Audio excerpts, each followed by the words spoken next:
So yesterday, I got an email from someone who had just watched our 7-weight streamer review and sent me an email asking about throwing poppers, bigger bass poppers on a 7-weight.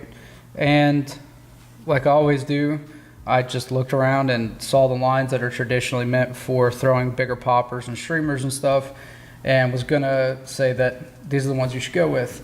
And then I changed my mind. I told them, give me a day or two, and I'm going to cast a bunch of different fly lines. I'm going to tie up some different leaders, and we're going to actually get this dialed in for you so that you can have an overall better system, and try to tailor the less expensive parts of fly fishing, like your leader. And now your fly line's not cheap, but it's less expensive than a rod, and try to tailor all this to throwing poppers more effectively and getting them to turn over, what kind of wind resistance we're dealing with, working on that instead of just giving him the advice that the back of a box tells you to give him.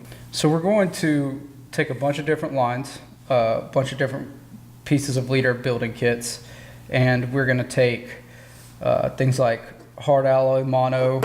We're going to do some fluorocarbon for abrasion resistance purposes, and using fluorocarbon tippet across all of the leaders for that purpose.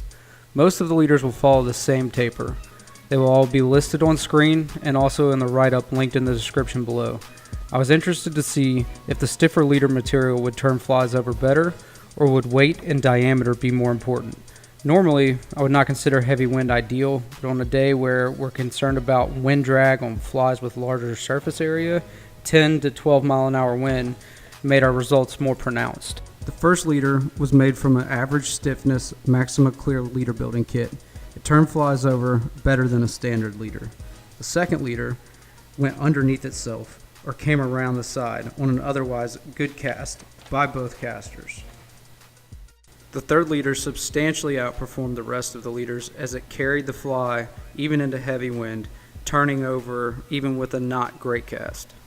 The fourth leader was a medium to large butt section with a very supple material to make sure it was not only the large diameter that was improving casts, as this softer material was outperformed by stiffer material at the same taper, we can conclude it does in fact play a factor.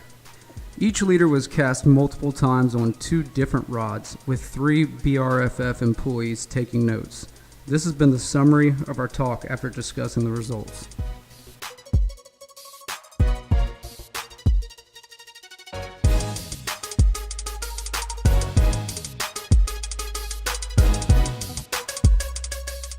Leader number 3 was then cast on 3 different fly lines. It was the most effective leader by far and had proven itself already on 2 separate fly lines. What we wanted to find out was which fly line taper then matched the best.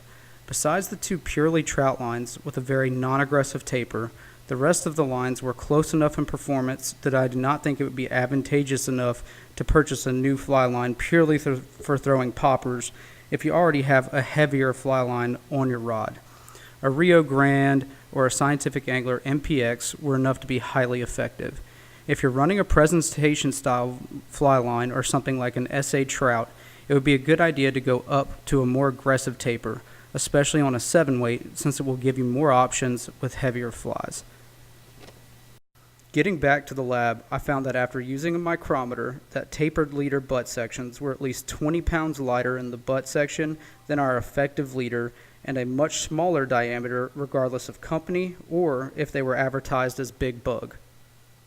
So to bring all of our information together, the larger diameter, long butt section leader is by far the most effective. A stiff material is a must for the leader, but when you get into the super hard materials, it causes a hinge point in between the leader and the tippet, as seen in leader number 2, where the fly turned under the leader even on a good cast. Our sweet spot was Rio Saltwater Mono. The final build formula, which was dialed in after gathering all of our data and additional testing, is listed on screen and in the write-up you can find on our website, which is linked in the description below. If you'd like this hand-tied leader but do not want to buy all of the materials, click on the buy link below for the leader and matching tippet. As always, if you like this video or what we're trying to do here, like and subscribe.